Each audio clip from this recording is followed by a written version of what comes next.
Hi, Mickey. Hey, Bob. How you doing? I'm doing fine. Good.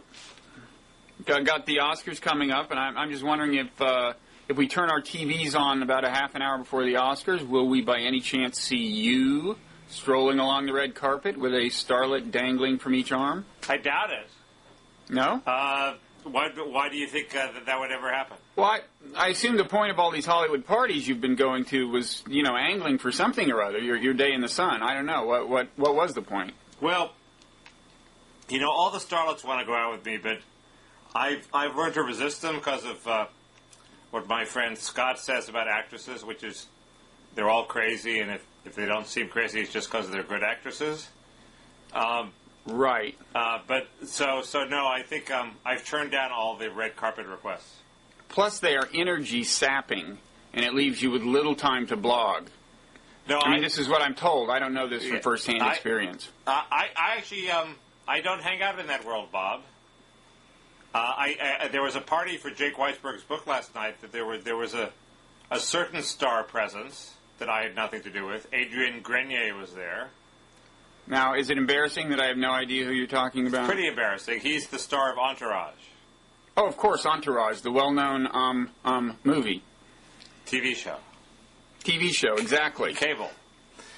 Precisely. And everybody liked him, but no, you have an exaggerated idea of the glamour of my life. Although Jill Savio was there, and I didn't get to say hi to her.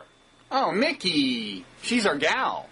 I know. I was upset that I didn't get to say hi to her, but I was otherwise occupied. Her picture's on our refrigerator. Cool. Along with my two lovely daughters. You mean in the same picture? In the same picture. Yeah. Yeah. Anyway. Sorry?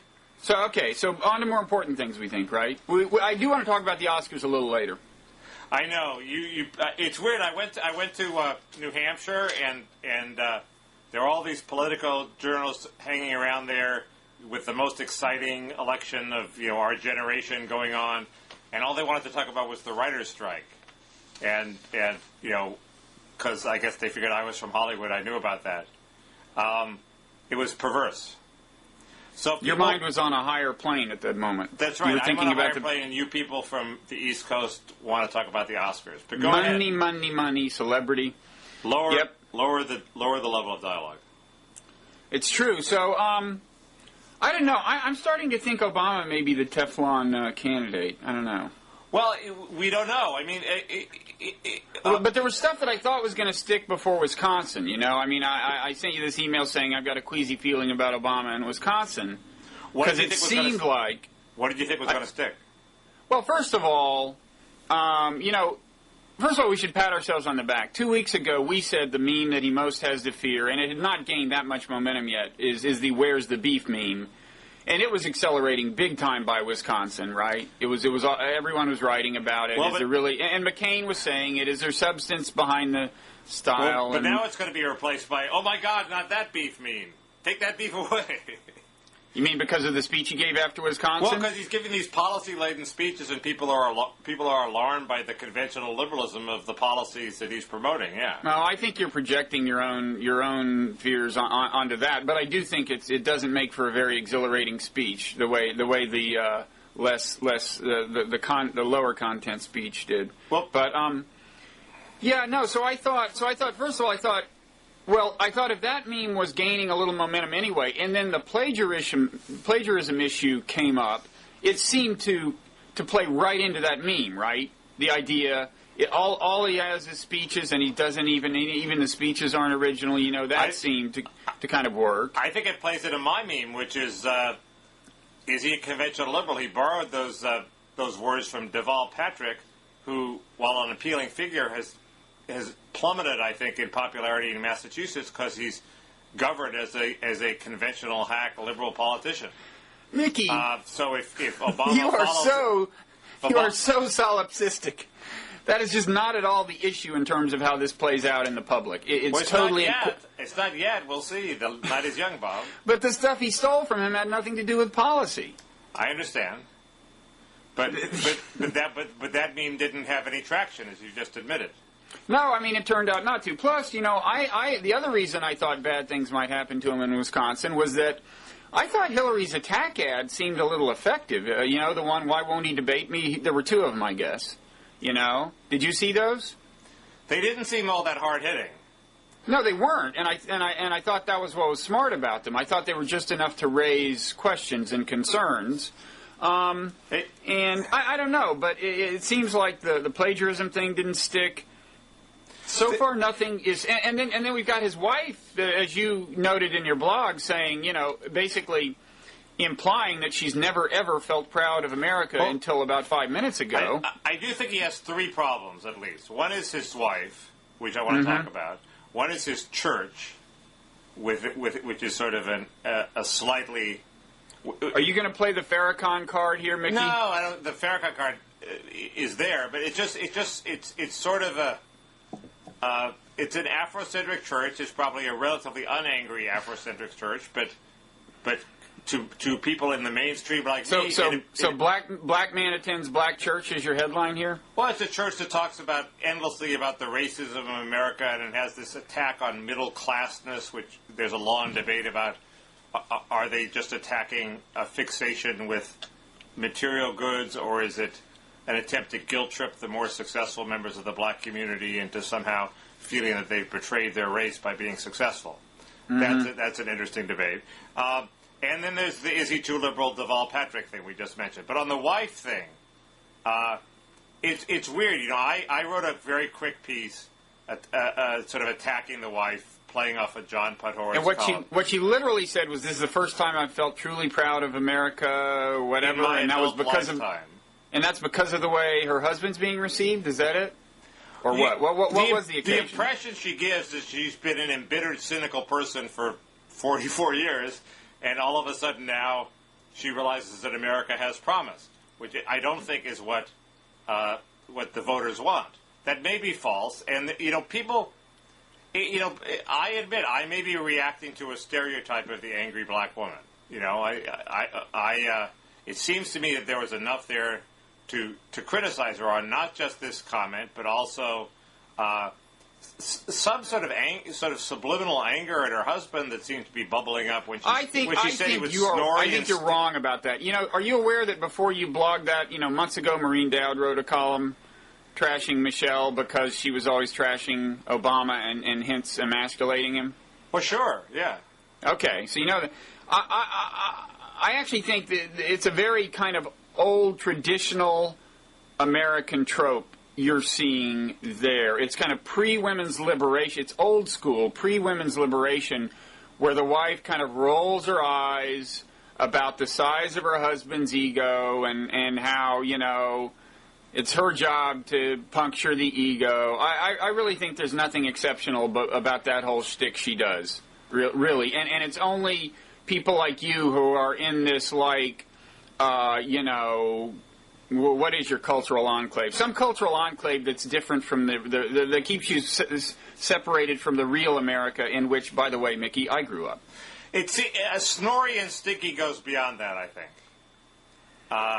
Come on. You wouldn't want your wife talking about how snorry and sticky you are. You might want your wife to point out your giant overinflated ego, but not the that goes no, but they're beyond. They're one and the same. The contrast she's drawing. And this is how actually, I think if anything, the trashing of him she does actually plays into the dangerous meme of his, alleged messianic delusions. Because when she says Snorri and Stinky, describes him as Snorri and Stinky or something, the whole pretext for that is the image of him as nearly superhuman. She's kind of saying, in real life, he's only human. Well, duh, that's what I was assuming in the first place. Well, and if, she seems to have bought into a Messiah complex that maybe the voters haven't bought into, so that's a bad sign, too. But by the way, that is the other meme that I thought might start picking up traction, because after his speech after Super Tuesday, I think it was after Super Tuesday, I got a little of that uncomfortable vibe about how much this was becoming a movement. And it's all of a piece. If you think America is a historically racist country and nothing good has happened, then you need a savior to save it. And he's the savior. They're two sides of the same coin, and the voters won't like either of them. Well, maybe you should do McCain's ads for him, because the guy who does do his ads is going to quit, right? Right. No. And who knows why? Well, because he likes Obama so much, he doesn't want to be part of criticizing Obama or something. I mean, he says he's going to quit if Obama gets the nomination, but by his logic, he should quit now because McCain's attacking Obama now. Exactly. Well, that's a good. Maybe I get a blog item about it. McKinnon should quit now. We'll get it up fast before it's clear that I said it before you did. His name's. Well, I have the technological edge on you, Bob. You don't have a blog. What are you going to do? Go out on the street and distribute a leaflet? I'll put it in the comments section. But I'm going to blog before this video even gets on the air. I'll put it in the comments section of the recent dialogue featuring, and you probably don't even know about this, but John Fine and Anna Marie Cox, the famous Wonquette, in which they discuss this McKinnon thing. Really? Did you know that she was on our site? No, that's great. Yeah. She has high TVQ. I know. Increasingly, you seem like a relatively obscure participant in our web project, Mickey, I must say. TVQ, you're just trying to make me insecure so that I'll give you more free labor. How much help do you really need there, Mickey? But speaking of insecurity, I mean, the problem with the Michelle Obama thing, we don't know what it is. It seems it's possible that it's John Podhoretz says it's old-style leftism, American do no good. That's possible. It's possible that it's some sort of wife angry at her husband being successful. Why aren't I running for president? I'm as smart as he is. It's possible it's the traditional thing you talk about going slightly awry. But there are two other possibilities. One possibility is it's affirmative action insecurity. In other words, and this is something I was too chicken to mention in my blog post, which is. But in Blogging Heads we deploy the moose, Mickey. So go ahead. On Blogging Heads we deploy the moose, and we say things here that I wouldn't say on Slate. Right. So there you go. So it does. And what are you saying? But what are you saying? I don't get it. There's a certain insecurity that comes from affirmative action because whites all look at affirmative action, blacks as somehow maybe they're really qualified, maybe they're not. Blacks feel they have to be because of this. Blacks feel they have to be twice as good as a competing white candidate to get ahead, and it breeds a sort of a sick culture of insecurity on both sides. Where you sort of are constantly wondering, why aren't I getting ahead? And if you're not getting ahead, maybe you blame the institutional historical forces of racism, and you're angry about it. I think affirmative action breeds anger on both sides. And these are both affirmative action babies, and we wonder whether some of that anger is this affirmative action insecurity coming out. I think there was a certain amount of anger among some blacks before affirmative action showed up. So you could attribute it to conditions that persisted that existed before that and have persisted. Yeah, you could attribute it to classic kind of minority status. It's possible, and it's possible that she feels the pain of the poor in Chicago. That's also possible. But her own life has been a relatively gilded path to riches. So it's not clear that personally she has any reason to be so damn angry. And it's also possible she's not angry, and I'm just imposing a cultural stereotype. When I see a strong black woman, I assume she's angry. But I think she's given people enough to work with to make it. I don't think so. See, I think maybe one thing that's going. I'm not sure if this is less or more politically incorrect than what you said, if at all, but. I think it may be that sometimes, a black person hanging out in kind of Ivy League circles, as she did, in largely liberal circles, and so on, might not get a lot in the way of harsh feedback for ill-advised utterances. Just might not be used to getting that, I mean, if she says, I'll give you kind of an example.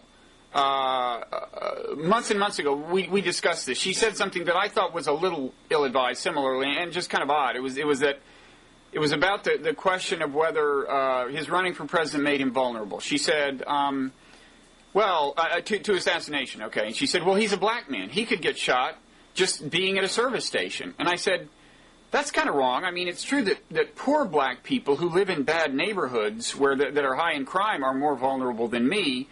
But when he goes to the gas station at my corner I don't think he's more likely to get shot than I am, and I don't think either one of us is going to get shot. It seemed to me, and I'm just saying, if she says that kind of thing in the circle she hangs out with, in the white people who are thinking, I don't think that's quite right, are probably not going to take her up on the issue, right? You know what I mean? Yeah. Out of a kind of, you know, highly sensitive deference. Right. That's another data point. I had forgotten about that comment. Oh, so whoops. it's not well, just, anyway, it's not just. I was the only person who made that much of it. I mean, just in talking to you, but it just seemed a little off. Not ill-advised in the way this last one was. This last one was like attack ad material, you know. But so I think in a way, but you know, this is almost the first time. Well, I don't know. He's been in politics, so it's not like it's the first time he's been subject to harsh feedback, but. It's the first time she's been in the spotlight the way she is. I think that's true. And, Yeah. and when you look at it, takes a lot of exposure to negative feedback before you start saying things that don't engender it, in my experience. I mean... it does? I think, don't you stop at the slightest hint of criticism? Me personally? Yeah. Because you're insecure like me. I don't know. This is another subject. But anyway, there's one other possibility, which I didn't have the balls to mention in my slate item directly. You can say balls on Blogging Heads, by the way, Mickey, in case you were wondering. Okay, thank you. Sure. Can we say pussy? There's a big controversy over that word. As in John. No, you can't. As in John Edwards. Why are you laughing, Bob? As in John Edwards. Got something as in John caught in my throat. As in John Edwards thought that Obama was a pussy. Oh, that kind. Yeah.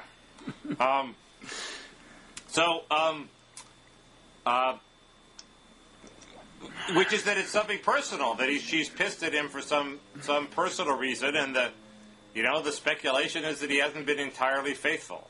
Mickey, shut up! You just are so hung up on showing that every male in the world is a philanderer on the basis of no evidence whatsoever. Even the anger interpretation is way out on a limb. The idea that she's angry about anything requires this interpretive leap. And then you go the next step and go, he must be fooling around. I agree it's a stretch. It's a double Mickey, stretch. we should put you on the couch with a qualified therapist and get to the bottom of this thing. And we should do it on, and you know, we would get a lot of clicks. We should do it on Blogging Heads. It's a double stretch, but there's a mystery there as to why she's so angry. And it begs for some sort of explanation, so bloggers will speculate. Anyway, Oops. That's your cell phone cut out a little, so I'll pretend I agreed with whatever you said. I said it was speculation, and I agreed it was a double stretch. Okay, double stretch. That's all. That's the only concession I asked for. And I have no evidence for it. Now here's my question: McCain has chosen to attack Obama rather than Huckabee, right? Right. Now, we can talk about why that is, but my question is, does this help Obama in maybe two senses? One is it just makes him look like, okay, this is the guy. This is the Democratic candidate. Why else would the Republican be attacking him? The other thing is, does it inoculate Obama against the specific charges that Hillary could level? In other words, if McCain says he's all style and no substance, do Democratic voters go, well, that's a Republican saying that, so that couldn't be true. So then when Hillary says it... Well, then when Hillary says it, you're echoing McCain's talking points, so you're disloyal. Yes. Well, plus the talking point's been discredited by the fact that it's coming from a Republican. No, I think that's all. Those are all both good points. Yes, I think that happens. And now the question is, why is McCain doing this just to marginalize Huckabee, or... No, it makes him look presidential. And all. The Machiavellian reason would be that McCain actually wants to take down Obama because he'd rather run against Hillary. But I don't quite believe that.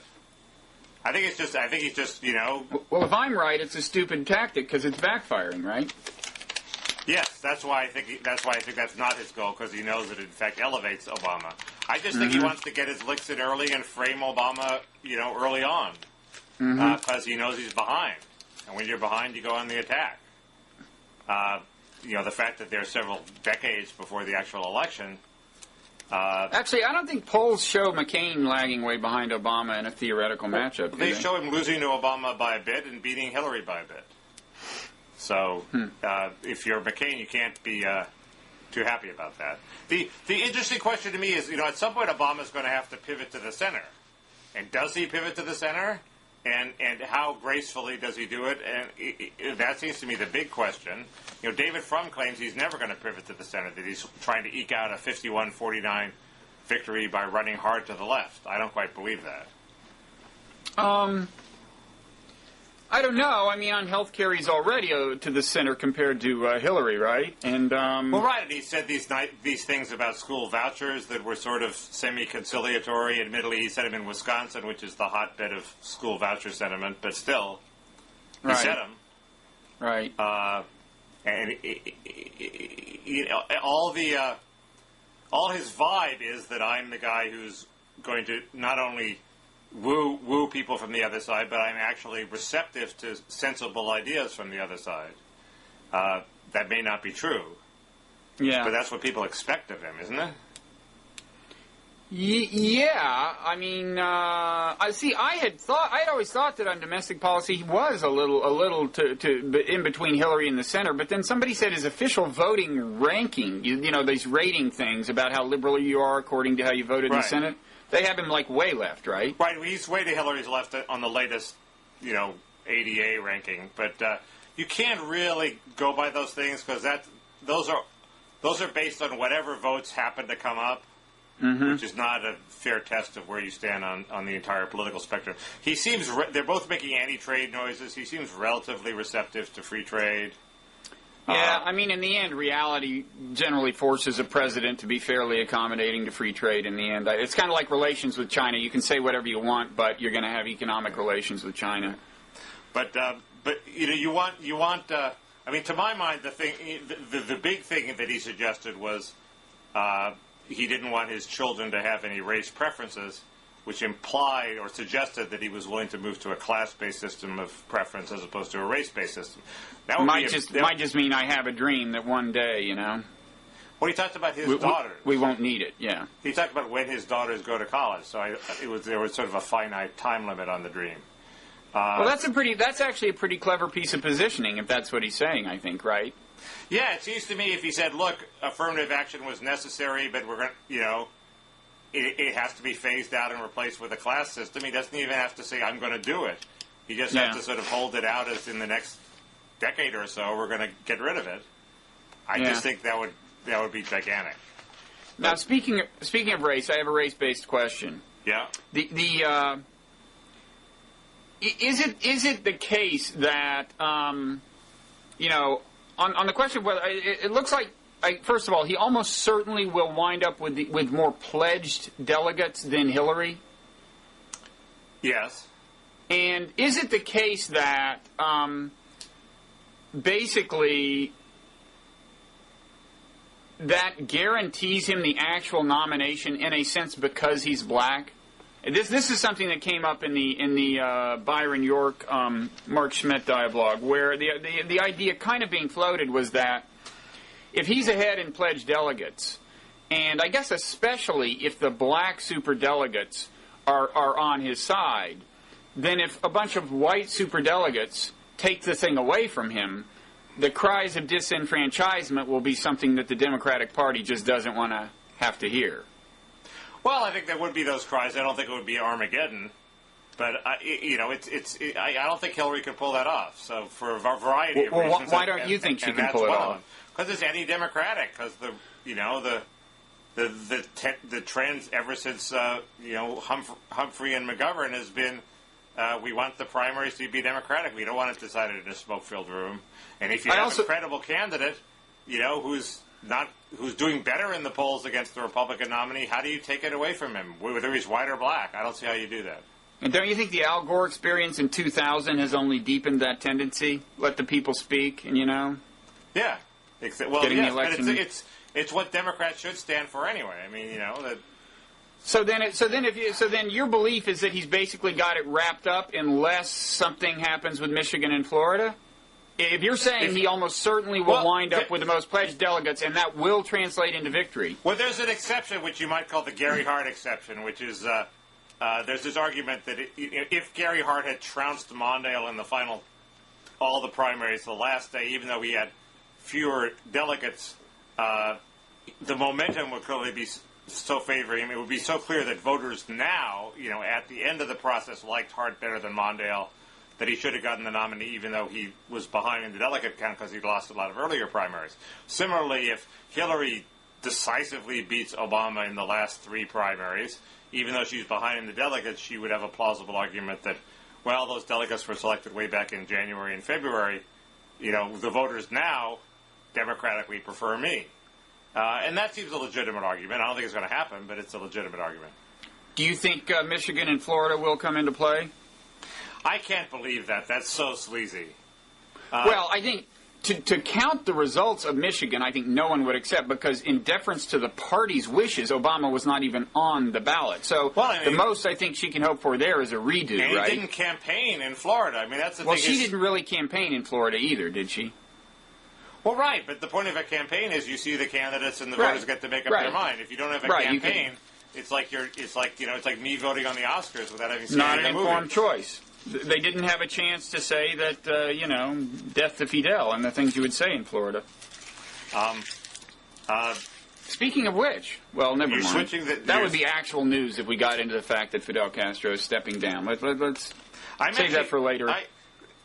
I'm actually almost through with the campaign, except that I went to a big Democratic party last night for Jacob Weisberg's book, and it seemed to be the night when all the Clinton people sort of gave up. Really? Yeah. This is what Mark Kleinman told me, and I think it's right, that all his Clinton friends said, "Look, they've reached acceptance." Wow. It may be premature, but I think it's interesting. I think that's an accurate representation. I think so. Slightly premature, just because there's a while before February 4th. Is that the next time anything at all happens, or do we have some dinky February states 4th, March 4th. Yeah, March 4th. 2 weeks, yes. That's the next. And nothing at all happens? No campaign? No. I don't think anything happens, no. You never know, I'll tell you. You never know these days. Oh, I mean, he could screw up. His wife could, go on some sort of horrible tirade. You just never know. But, I mean, in terms of actual elections, I think the next one is the 4th. Okay. Well, we haven't... I mean, I'm McCain. Yeah. Okay, first of all, this is... I really don't know the answer to this. I'm not trying to be cute or mean or anything. What exactly is the deal with his left cheek? I don't know. McCain?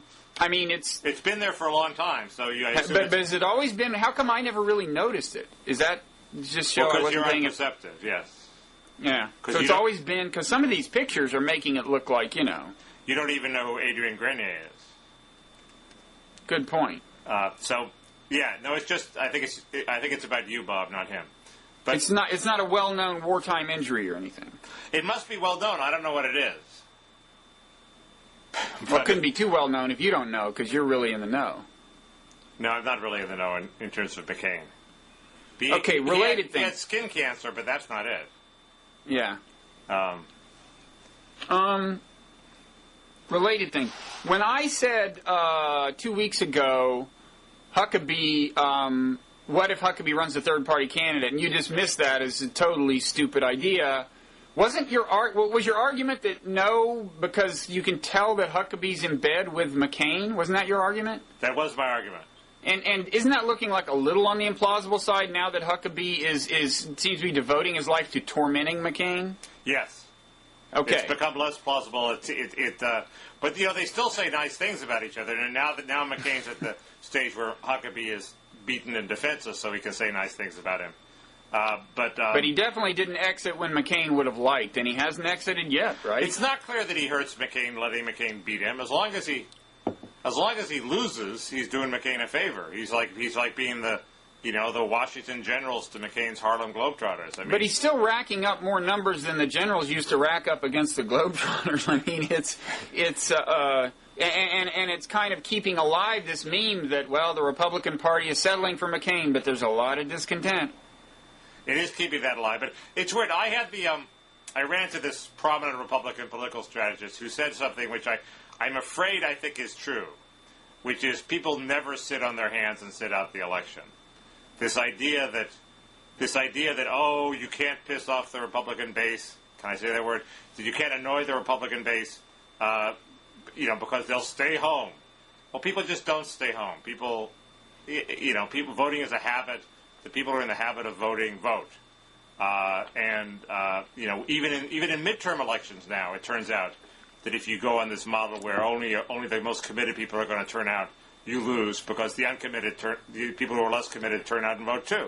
So clearly there is variation in turnout, but I think where I'd agree with you is the people who are said to be most pissed off about McCain being on the ticket, those are by definition, people pretty engaged. Those are the people who will vote year in and year out. Right. That much I would buy. I think it's doubly true in that case. But even in the case of the midterm elections, Democrats, who are not the most, lockstep authority-following people with the most ordered lives, they turned out and voted against, against Republicans in 2006. They turned out and voted against Gingrich in 1998 when they weren't supposed to. I mean, they turned out too.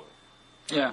So if you think, this meme is going to damage McCain, I don't think so. I think what might damage McCain, and what I of course hope will damage McCain, is the fact that a lot of Democrats who might go with him if he had a more right-wing position on, say, immigration, won't go with him. He's not that appealing. He loses an opportunity to. What will they do? They'll go with Obama or yeah, I think they'll stay with Obama. Okay, I would say, but Hillary hate. Okay, so the thesis is people who are engaged enough to really hate McCain for his lack of conservative credentials are not going to sit out any election. But what about people who really hate Hillary? That's a less informed segment of the electorate, right? So you can imagine those being people who actually would be activated by her presence to get to the polls, or not? Or you think that's also a myth? I think it's a myth that they stay home, but they might vote for McCain when they get to the polls. I mean, I'm sure the idea is certainly that these people go to the polls to vote Republican. That's the idea. Well, I just think they go to the polls because they go to the polls. They feel it's their obligation and they have to make up their mind. They're like me in the voting booth a couple of weeks ago. God, who am I going to vote for? Mm-hmm. I could have stayed home, but why did I go to the polls? I don't know, because I'm supposed to go to the polls. Mm-hmm. And because I can't complain afterwards if I haven't voted. So it's I don't think they'll be terribly motivated to go to the polls to vote against Hillary, but they might vote against her just because when they're there they have to make up their mind one way or the other. Okay. In general, if you're running a any candidate or strategist who bases their campaign on the model that some people aren't going to turn out, seems that's almost always been a losing strategy for the past 2 decades. Mm-hmm. As much as I would like McCain to be troubled by the fact that he's losing the Ann Coulters of the world, I bet he's not, and I'm not. It's not clear. Who, by the way, did not get invited back to CPAC to speak, as I believe I predicted after her previous speech at CPAC, at the previous CPAC last year, after her Edwards remark. I believe I predicted that on Blogging Heads. Well, that's very perspicacious of you. She did speak down the hall after being invited by somebody else. No. But well, tell her I said congratulations on that invitation. But somebody else. That's a tough ticket to get, boy. They're very demanding. I think it was they don't add somebody else. I think it was Young Americans for Freedom. It wasn't an inconsequential group. Okay. Look, she has interesting things to say. If she pisses off Republicans, why is that necessarily awful? I don't know. As I've often said, she's a lovely lady. So I think we're through with the campaign, no? Yeah, I'm looking forward to this 2 weeks of kicking back and talking about something else. Like we can do what? that. Foreign policy, probably. Maybe foreign policy. Do you notice how much is happening in the world, Mickey? There's Kosovo. There's been quite a bit happening. I have a moose point about Kosovo. Oh, I'm ready. What's your point about Kosovo, which declared its independence and has been recognized by the United States and some European countries, but not by its neighbor Serbia? I think we should actually be much more careful about this than we've been, personally. I mean, I think, where's that New York Times where, like, you've got, like, a Russian and a Serb saying this is a threat to the foundation of international order. I mean, that's not as crazy as it sounds. I mean, it just seems to me, when you have a situation like this where the United Nations is not validating a redrawing of borders, okay, and I don't think like the European Union even is, okay, so this doesn't have a lot in the way of institutional support or obvious standing in international law, so far as I know. It seems to me the least we should do, if we're going to sign on to it, is be very clear, like put out a lengthy position paper explaining what's special about this situation that warrants secession, because it is a fact. I mean, I should say, first of all, I'd be pretty much happy if all... I'm not like an anti-partition guy by nature. I think a lot of times ethnic groups, the long-term path to peaceful, harmonious interaction between two ethnic groups is to make them both secure in their identities. And if that requires one of them have their own polity, you know, that may be good. And I wouldn't mind a world in which we had a peaceful, orderly way for anyone, including Vermont, to secede from whatever country they want, you know, whatever, fine. But the key words are orderly and peaceful. You know, there are a lot of enclaves of ethnicities that would like to secede from various nations, really ranging from the Basques in Spain to, you know, Russian-backed groups within the borders of Georgia, which the U.S. would hate to see happen, right, because we consider Georgia an ally. Chechnya within Russia. I mean, it seems to me it's in our interest to just be clear about what's going on. And it's not clear that we're going to get out of this Kosovo thing without big trouble. There is, you know, yesterday... Right. There's burning of UN, you know, border posts and stuff by Serbs within Kosovo and so on. Well, Lawrence Eagleburger predicted big violence down the road, and he sort of knows what he's talking about. So, well, although he's not covered in glory, I would say, for his own service. Why? Well, I think his famous piece of inaction was to oppose doing anything in Yugoslavia, specifically Bosnia, and it turned out that intervention there was extremely practical and plausible, and in that case was sanctioned by the UN under the clear authority of its charter. Unlike what we did in Kosovo, these are different things. Yeah, good point. Because the Bosnian that was technically a transborder aggression, what the Serbs were doing in Bosnia. Which was not the case in Kosovo. Only technically because the UN had quickly drawn the border there. Whatever. Technicalities matter. Yeah, okay. And we got the Security Council vote, I think. So it was there. I'm with you, and it was vindicated in the result. I agree with that.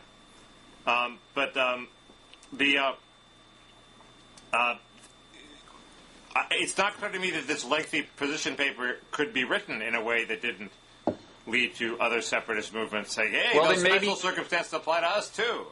Then maybe we shouldn't have signed on to this. I mean, is that your moose point? I hope I didn't steal your moose point. My moose point is, Bob. Well, this is an interesting point. To what extent are you've written this book predicting sort of the end of history is interweaving of trade relations and democracy and democratic capitalism, basically. To what extent within that framework, assuming terrorists don't blow us up in the meantime, are you willing to have radical decentralization? In other words, as long as everybody's embedded in this peaceful framework of trade, we don't really need big nation states anymore. We could have city states. You know, San Francisco could secede and live peacefully with the rest of the United States. Why isn't that a plausible future? There are fewer and fewer reasons to have nation states. Yeah, I wouldn't totally sign on to your characterization of my argument, but anyway, as for the question, I think you're kind of right. In fact, one thing I do say in the book that's related is that, you know, I talk about the evolution of international governance, not just global governance, but regional bodies like the European Union, and I say that the existence of those international bodies actually facilitates the the creation of smaller polities and the secession of polities. Like, for example, I think, is it the case that when Quebec was talking about withdrawing from Canada, they were saying, and we'll immediately join NAFTA, right? But I broadly speaking, agree with you that in the future, the borders of traditional nation states, if things go well, and I'm not predicting that they will, but if things go well, and we don't screw it up, the borders of traditional nation states will be less significant.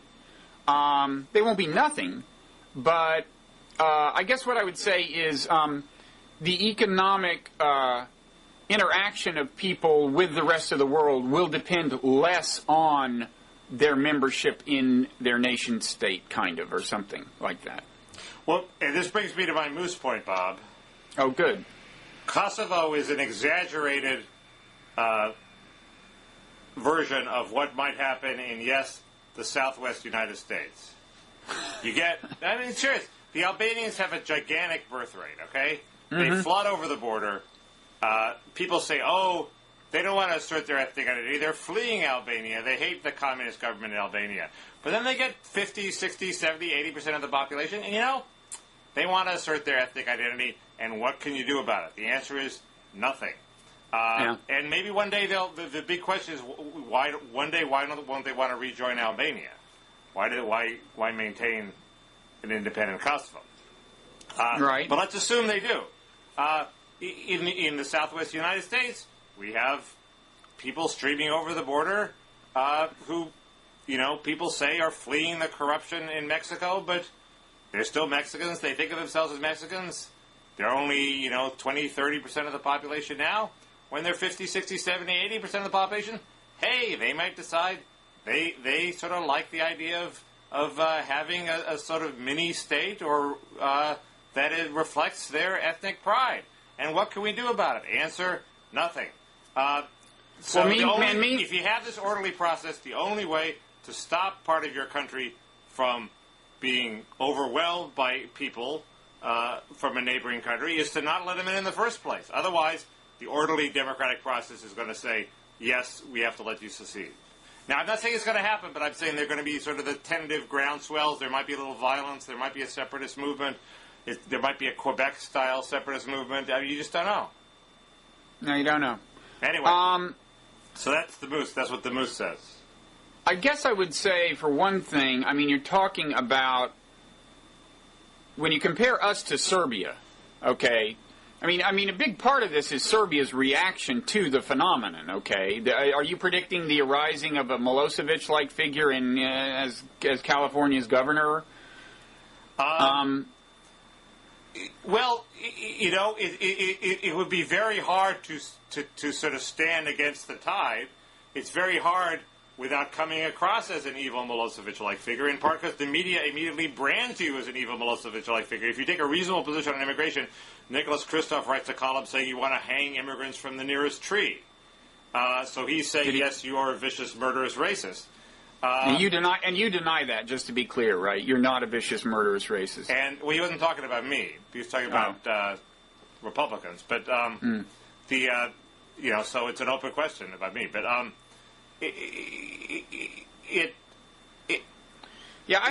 would point to... And what's more, you sort of bring along all those crazy people on your side. So it's hard to... Yeah. You have to somehow say, I'm for reasonable immigration control, but I don't want these crazies on my side. And well, anyway, what I was going to say was that if you look at the whole working out of the reaction and counter-reaction, first of all, with Serbs, you had people who I think were much less secure in their national identity than Americans are by and large, and much more, and I would say the nationalism was a larger part of the identity of the average Serb probably than Americanism is of the average American. I think probably both of those things are true. So the answer is we're not going to have a nasty reaction that would in turn stoke Latino national ethnic identity politics, and we're going to be relaxed and absorb them, and they're going to become more like us, and everything's going to be happy? I think not quite the way I would have put it, because it sounds like a trap to me the way you said that. Well, no, I think it's, whatever you said, I'm not signing up. I think that's what's most likely to happen, but that's why I don't think there will be a sort of violent. I'm saying you will have less of the backlash that's analogous to the Serbian backlash to begin with. I also suspect that if you look at the larger picture in Serbia and the former Yugoslavia, I don't really know, but I doubt there are various, sources of cohesion within America that have to do with vast economic interdependence that spans the country and blah, blah, blah. I kind of think when Yugoslavia, a former largely communist country, although not as economically communist as some other ones, when that broke up, I don't think the social fabric had that source of strength. That's a guess. On the other hand, we have dual voting in Mexico and the United States, which is something I don't think they had necessarily. Yeah. It's the model, and there could if it's forestalled, there could be crazies like Basque nationalists who start blowing things up in order to create the independent Republic of Aztlan. I just think we're buying ourselves a whole bunch of problems. Well, I will say that kind of scenario you just laid out, Basque nationalists, blah, blah, blah, is one reason I think we should be very careful about, how easy we make it for people to decide they want to secede. I mean, again, it's not that I'm against secession. I'm fine with it if it's peaceful and orderly. But I think if you make it seem like something that requires the authorization of no international body, basically, then you're going to encourage elements that ultimately will have violent manifestation. And in fact, if you remember, I mean, Milosevic was justly demonized and everything, but people sometimes forget that there was an insurgency in Kosovo that was agitating violently for independence, back when his reaction was ethnic cleansing. And I don't know which came first or anything. I don't know the history, but I'm just saying the fact that has now turned into a success, the Kosovo Liberation Army, which at one point was, killing a bunch of people. I agree. It's a bad precedent. Yeah, okay. So we agree on that. But all I'm saying is that what it tells me isn't that we need international, some obscure, some sort of esoteric international authority. It's that you have to be careful who you let in your country in the first place. So maybe instead of letting in millions and millions of illegal immigrants, half of whom are Mexican from a neighboring country, we should let in legal immigrants from other countries, Bangladeshis, Iranians, Chinese. Let in all sorts of people who also want to come here, and who will also be very good workers and good Americans, but who don't happen to owe allegiance to a neighboring country.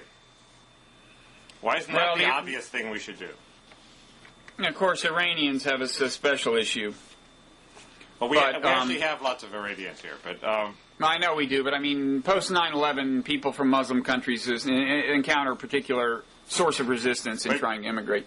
There's a huge Korean population in Los Angeles, which I'm sort of happy to have because, that's a case for the melting pot. We have diversity. Yeah. So it's up to some certain quantitative level. You're fine with immigration, and Mexicans are. It's a difficult position for me to say that I'm for a lot of diverse immigrant groups. I just don't want anyone to have more than 50%, and that makes me look like a racist.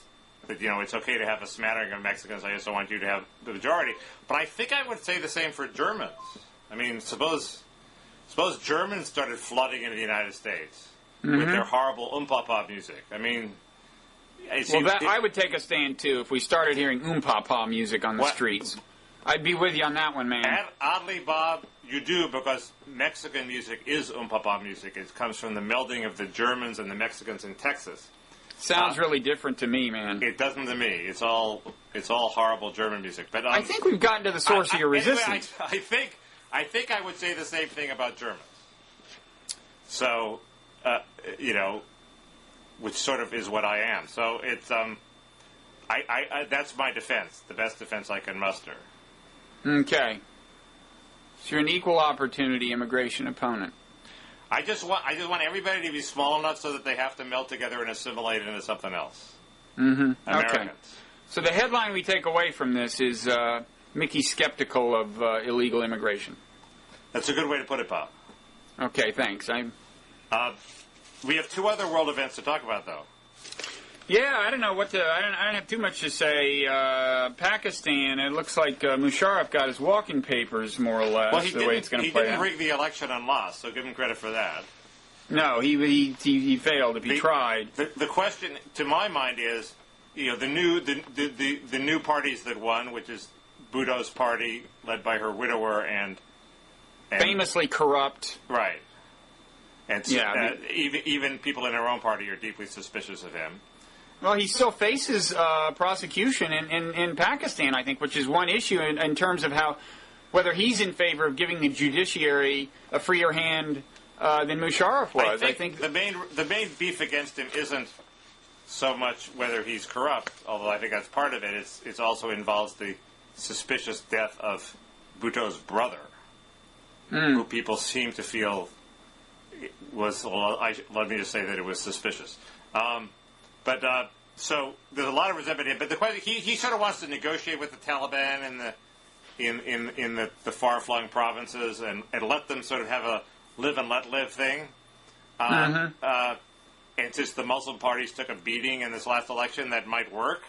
But the question is, the key question in my mind is if he lets the Taliban rule its little provinces in the Pakistani Badlands, do they use that to just to plot against us and launch further attacks, or are they happy with ruling their little area? And I don't know the answer to that. I'm sure there's no single answer. I think a lot of the Taliban is probably focused on Afghanistan, but there's definitely elements they're in bed with who have larger aspirations. Al-Qaeda proper is hanging out in the same area, and there's a certain amount of symbiosis between them, I'm sure. Yeah. And I would think even screwing around in Afghanistan would be more than we would be willing to tolerate. We're there, yeah. But the other thing is that I thought it was clarifying. I read an article about the Islamists who were disillusioned with the Islamic political parties turning to Taliban and Al-Qaeda. In other words, that really is the only alternative for them. But the horrifying possibility is that Taliban and Al-Qaeda aren't the only murderous radical Islamic group, that there are hundreds of other sort of mirror groups that, if you stop Taliban and Al-Qaeda, there'll still be these other 99, crazy terrorist groups to deal with. And the reality remember the tension with India,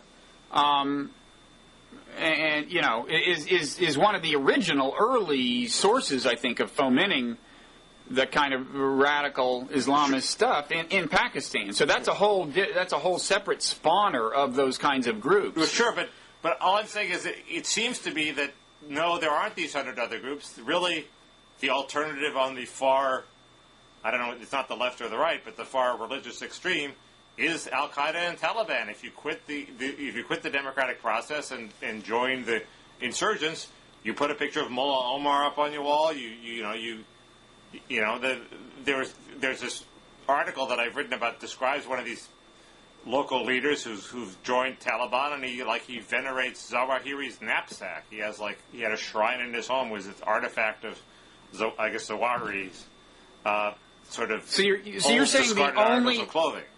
You're saying the only avenue for kind of alienated Islamist energy is exactly the avenue we don't like? Is that your point? No, I'm saying that it really does. It does seem to be that Al Qaeda is the franchise in that political space. So if we roll up Al Qaeda and kill Osama bin Laden and Zawahiri, sure, other things will crop up, but it's not like they're already there. I mean, beating Al Qaeda really is important, and that's really the main enemy on that, on that side of the spectrum. I mean, I don't know if that's true, and I kind of doubt I would sign. I don't know enough about the area. I doubt I would sign on to what you said. But above all, what I'd say is, look, if we knew of a way to roll up Al Qaeda, it's a great phrase. Roll up sounds like rolling up carpet. Any number of other things that are easy. If we knew of a way to do it without, in the process, generating at least as much, radicalism and firepower, we'd be in a better place than we are. Right, but what's your point? We don't know how to do it. The point is, the great fear is that even if we could do it, it would be ineffectual because there are 99 other Al-Qaeda-like groups, and we just know of Al-Qaeda because they're the people that happen to take down the Trade Center. So you're saying the answer is not that they are. If you rolled them up, you really would have accomplished something. Okay, so it's a case where it could be worse than not having any idea how to accomplish our goals. It could be that even if we accomplished them, we'd be screwed. Yes. Okay, well, I feel a lot better. I'm going to sleep better tonight. I thought that was reassuring. Yeah, thank you. What else? You want to say anything about Cuba? Well, I don't quite understand why nobody is talking about the Cuban government collapsing. Everybody has now assumed Castro's dead.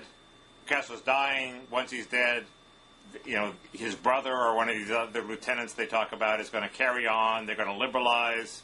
But nobody seems to argue that politically the Cuban regime is going to be threatened. It's a good point. I mean, I guess if you ask why I never imagined that, one reason is I don't know enough about Cuba to imagine much of anything, but I guess I'd kind of been thinking, because you don't hear of, the kind of repression in Cuba that you heard about in Iraq or even pre-revolutionary Iran or in the Philippines under Marcos, I don't think. I mean, I guess I had always thought, well, things must not be too bad there. If there's, or there would be more resistance and you would have to have more violent repression. But maybe I don't know how bad things are. That's part of the dilemma. Not only is there no talk that the regime is going to crumble, but the regime doesn't even seem to have to resort to heavy-handed Chinese methods to repress internal dissidents. I mean, yes, they do arrest writers, right, and throw them in jail, and sometimes, but they don't. They don't seem to execute hundreds of people by firing squad. I will say that I hope we're not going to wait until, keep waiting for the government to fall before we just give up on these damn sanctions. I mean... No, I don't think we are, because I think there's a generational split. I think the new generation of Cubans in Miami is not as wedded to sanctions as the old generation. Well, that's the key, because the Florida being a swing state is holding our foreign policy hostage. I mean, even there were rumors that even Mas Canosa's son, and he was the leader of the most sort of stalwart anti-Castro forces in southern Florida, was actually receptive to the loosening of sanctions. I think if we'd had thoroughgoing economic relations since this early 60s, Cuba would be virtually a 51st state by now. I just think things would be much better. Castro probably wouldn't be in power, but in any event, it would be... I agree. And the obvious question is, can we apply the same model to Iran? The problem there is that there's the time frame problem posed by the nuclear scenario. But anyway, what leads me to think is that the exodus to Miami was sort of a safety valve. So everybody who hated the regime and would ordinarily be fomenting dissent. That's a good point. And we have to absorb... That's right. They've spent their time subverting American foreign policy rather than the Cuban government, yeah. Right. In fact, they've done it in a way, they've made American policy be, in effect, a friend of Fidel Castro. Because, as always, this kind of opposition and this kind of refusal to engage economically tends to politically, in a sheerly political sense, sustain the authoritarian government. Well, Bob, I agree with Cuba, but you're not saying that it's a general proposition. I mean, certainly with respect to Russia, it turns out that a boycott of the Olympics had a huge effect. I don't know. I don't know about Russia at all. I don't buy any of the conventional scenarios where, it's a good thing we backed the Contras. It's a good thing we intervened in Afghanistan. You think that loosening sanctions is always a good thing? I just think the Soviet Empire was so doomed to lose the Cold War so long as we didn't blow up the world that you almost didn't have to worry. I mean, I was in Russia in like 91 or something, okay? And I went to like the finest department store in what was then, I think, still called Leningrad. And we went to the section where in America you would find washing machines. And you know what they had? Washboards. Washboards. And when you went to the consumer electronics section, where by that time in America you would find personal computers, all this microchip-based technology, behind a glass case there were these vacuum tubes, and you would buy individual vacuum tubes and take them home to fix your TV set, which didn't work. Well, they were doomed. Vacuum tubes and we it was just a massively inferior economic system, and sooner or later that was going to become apparent. And Reagan didn't win the Cold War. Well, Bob, but if we're talking about Jimmy Carter now, if the boycott of the Olympics by Carter hastened the fall of the Soviet Union by 3 years, it was worth doing, and it was a case of where denial of trade and sanctions was a good thing. I mean, you just took this absurd blanket position that it's always good to trade and sanctions are always a stupid idea. What about South first Africa? of all, I don't know what the basis of your saying that boycotting the Olympics hastened the fall of the Soviet Union, but I will say this. Conventional wisdom now from people inside Russia that they were shocked when we didn't show up for the Olympics. And that this cost a huge... At the same time, it's also true that encounters at the Olympics, like encounters with the outside world generally, give you a clear idea of what things are like in the outside world, and you realize that things in your country are not good, and you spread the word. So who knows? But I would say it's certainly... Now, I mean, you may be able to pick some policies that slightly accelerated the end of the Cold War and didn't do damage. But if you look at all the policies across the board, I think an average amount, it's not clear to me that all of our kind of aggressive militaristic policies on balance were a positive. And the obvious example is Afghanistan. Do you think 9/11 would have happened? Do you think the Taliban would exist even? Would Osama bin Laden even exist if we hadn't intervened in Afghanistan? It's not at all clear. It's not at all clear. That policy did a lot to create the mess we're in today. But you don't think that... the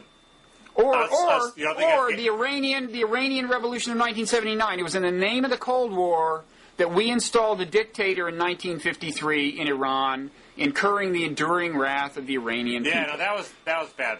But are you saying that Charlie Wilson's war wasn't worth it? In other words, that... I haven't seen the movie. What was his... the Afghanistan intervention? He fomented the insurgency in Afghanistan that threw out the Soviets. It's total blowback. Terribly destructive policy. But if I didn't foresee it. I didn't oppose it. It just turns out it was a terribly counterproductive policy. What if the result of not intervening would be that the Soviet Union would still exist today? Yes, I'm telling you, I was in that department store in '91. The Soviet Union would not exist today. Well, the Cuban department store doesn't have a whole lot of more washing machines, Bob, and Cuba's still around, and everybody agrees it's going to be around for another 10 years. So maybe the Soviet Union could have limped into the 21st century. Who knows? It possibly could have stayed intact as an empire, but the word would be out. They were already engaging enough that they could not conceal from their people the manifest superiority of our system. I don't know exactly what the deal would be, but I'm a little... I guess, self-interestedly realist in the sense that I think the first job of American foreign policy is to take care of America's national security. Well, it's certainly as it happened. Now I do believe that in the modern world, more and more that involves taking care of the security of other peoples, and I'm happy about that trend, and I've written about it, and it's great. But the Reaganite Cold War policy, and again, I mean, look, Carter did initiate the Afghanistan intervention. It's not just Reagan, but the highly militant Cold War policy had a ton of blowback associated with it. We would have won anyway. It's not clear to me it was worth it. Well, I mean, the only Islamic blowback was Afghanistan. The militant Cold War policy. No. The Iranian coup in '53 led to the very beginning of anti-American Muslim blowback, at least in conspicuous form. Good point. And don't get me started on Vietnam. And I mean, if you're so concerned about people in other countries, but what about the poor Russians? Well, what about the 2 million Cambodians who died? I'm not sure that genocide would have happened. I don't know, but we go around stirring up the pot. Bad things often happen. It's weird. I certainly agree with you about Vietnam, and I agree with you about Cuba. I think every time we've started to release sanctions, Castro's ginned up some crisis to keep the sanctions in place. But it's weird. I was at a party in Washington in like '92, and it was after the first flood of sort of East European students were coming over, and there were all these hip young Czechs hanging around Washington and coming to New Republic parties. And I was once at one, and this 25-year-old guy, we were talking about Vietnam, and he goes, "You should have won that war. That was a good war." And, that was sort of a shock to me that to be we should told have won that. it? And what did he mean? He meant strategically we could have, or? Yeah, he was a guy who'd grown up under communists, and he wanted the communists to lose. I mean, I don't think he was right, but it was just interesting. There are all sorts of people who would disagree with you and seem to feel that the vigorous anti-communist posture of the Cold War actually was a good thing. Well, okay, they may be right, they may be wrong, but if their first concern is not America's national security, which is what I'm talking about, it sounds like, Bob, then it's really not an argument I'm having with them, because that's the only argument I'm making right now. It sounds like, Bob, that for the first time in your life, you're proud to be an American. Far from the first time, Mickey. You and Michelle, I'm still eligible to be First Lady, because I have not said that. You and Michelle Obama have a lot to talk about. We do, Hey, you know what? I was at a game where her brother was I was in the same room with her brother, you might say, because I was in a basketball arena where he was the coach of the opposing team. What was he the coach of? Now, embarrassingly, I saw 2 of these Princeton basketball games, and I'm getting mixed up, but I think he's the coach of Brown. He played at Princeton. I remember him. He was a great player, Craig Robinson. Her brother is a great basketball player. Huh. I'm here to tell you, and he resembles her somewhat. I could tell even from a distance. But I remember his playing days. He was great. You claim to have played with Shaq too, I believe. Well, that's not exactly the way the story goes, but I did play junior. There was a high school I went to only my freshman year. So all I played was junior varsity, but that is the high school where Shaq later played his varsity ball, yes. Oh, okay. And I once had an encounter with Shaq. You've told me this encounter. You don't come off too well. Let's just save that story for another day and say that Shaq and I are not equally fascinated by our intertwined histories. Cool. Now, we're running. I was going to do a few comments. Okay. You sound excited. No, I was just saying I had a similar encounter with Adrian Grenier where I pray he's in this rock band. Oh, the well-known star of a TV show that he's in this rock band that I like, and that I like, and I have their CDs, and I started praising their CDs in such geeky fashion that it actually turned him off, and he said, "This guy cares more about me than I care about me." So he had a Shaq-like reaction and walked away. Shaq's reaction was a little different. He walked away after being very nice and saying thank you. But anyway, he's a nice guy. But I'm saving my Shaq story for another day. Okay. It was quite the encounter. He's a big man, you know. Yeah. Okay. Okay, from Nate. Nate writes, "Awesome-looking cake!" Exclamation point. That would be a reference to the cake at the party you weren't invited to, Mickey. Did you see the picture of the cake on our site? No, because that would have meant going to our site, right? No, I saw it. There was no mousse. No, there was a layer of mousse. There was a layer of chocolate mousse. But there was no actual mousse in the picture. But yes, it was a nice cake. Thank you, Bob. Some of us like subtlety, Mickey, okay? Thank you, Bob. Thank you, Bob, for recognizing that I still have anything to do with blogging heads. That was actually very noble. Oh, man, you're a co-founder. Okay, there you go. When the IPO happens, I'm giving you a heads up, believe me. Speaking of which, you know any rich people who want to participate in our second round of investment? We could talk about that offline. Offline? Offline. Okay. But if anybody else out there, like Nate, Joe Cairo's got to win Dingalink of the month, I would say. He's the one who came up with that link where you say you're going to vote for John McCain. It's a 2-year-old link, but he found it. You used it on your blog. I got a cheap blog I'm out of it. That was really embarrassing. So say thank you to Joel Cairo. Thank you. That was very embarrassing. Even though Joel Cairo, when he won Dingalink of the Week previously, and we had promised a copy of either of our books, you know, and he emailed in and said, "I'd prefer one of Bob's, but if you want to send me one of Mickey's, I could use it to squash bugs with." He said that. But still, I think you should thank him. I do thank him, and that sort of animosity shows that I have a lot to work with. You know. And you're a very large-hearted man. Okay, Twin Swords said he heard whoever these two blogging heads were.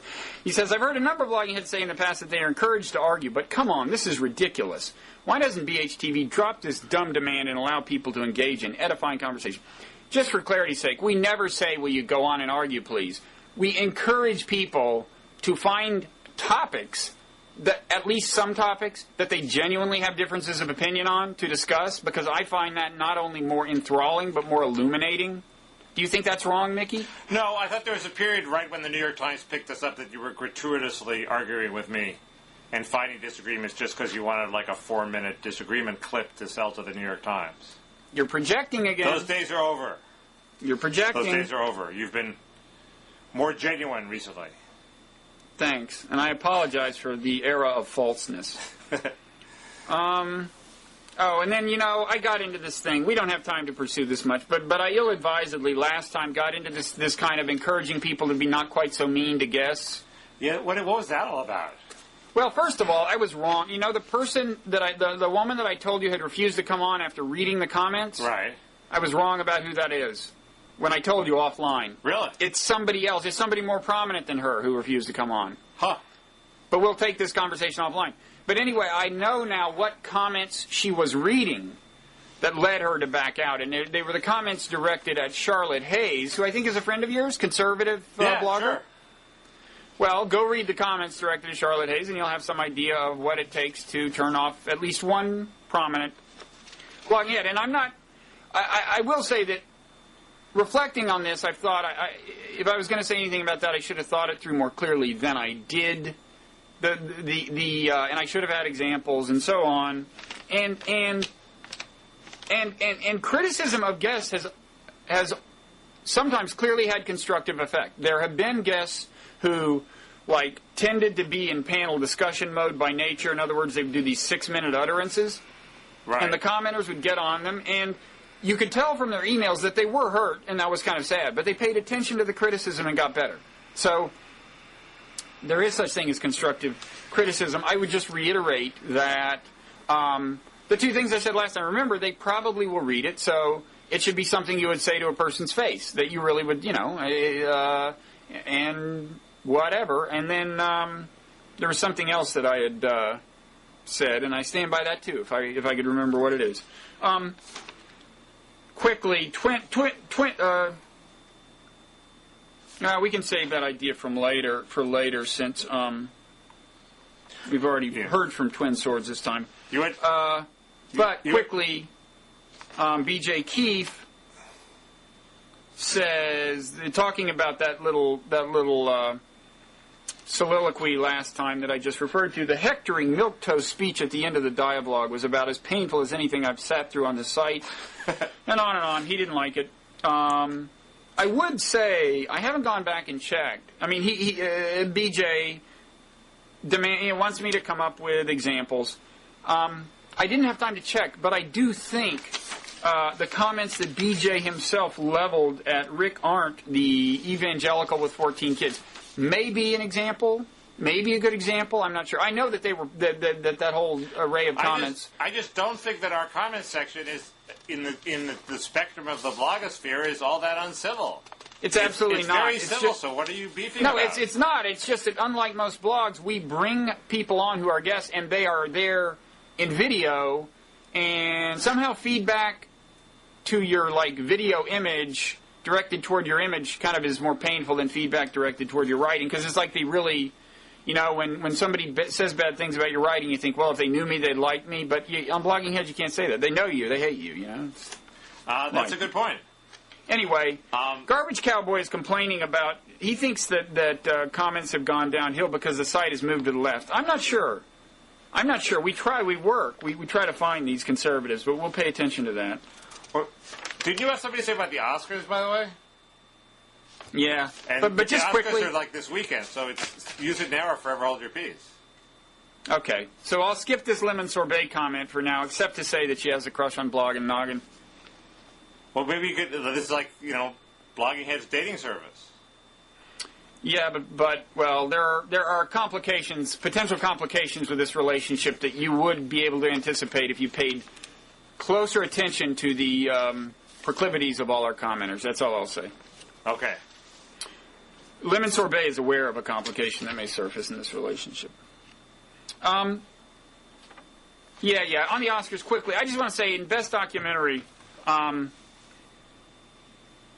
rooting against No End in Sight. Well, that's because you want your buddy Gibney to win for Taxi to the Dark Side.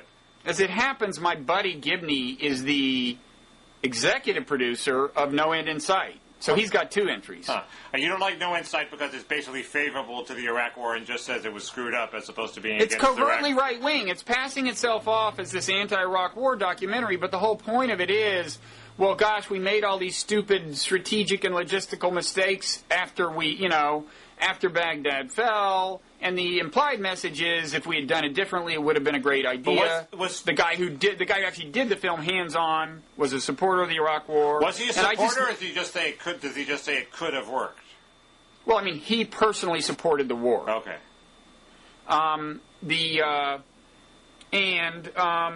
This will be a test of Hollywood's actual sophistication, right? Because they don't want to support. They want, if they vote for No End in Sight, it's because they want to be anti-Iraq war, right?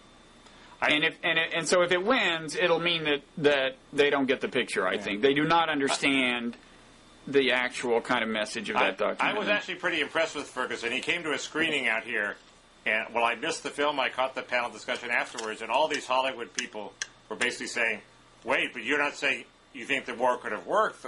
The war was doomed from the start." And he was totally forthright and sort of gutsy in facing them down and saying, no, I actually thought the war could have worked. I'm sorry.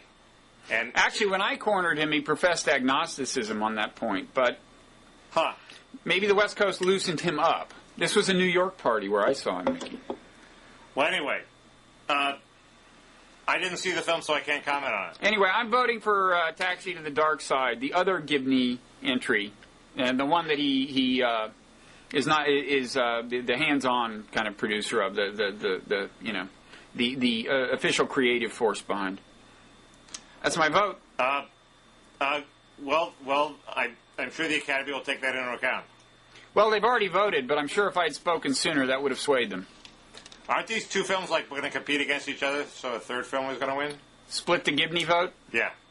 And also, no, you're right, split the anti-Iraq war vote, because the torture thing is both about Afghanistan and Iraq, but I think you raise a good point. That may be the problem. And it would be all the more tragic, then, that No End in Sight was being misconstrued as an anti-Iraq war film. But what does Gibney have to say for himself about producing a pro-Iraq war film? Well, maybe my interpretation, I don't know that he'd sign on to my interpretation. Yeah. But why did you do a dialogue with him? Because you'd end up agreeing. Because actually, David Edelstein just did one that will air before the Oscars. Oh, cool.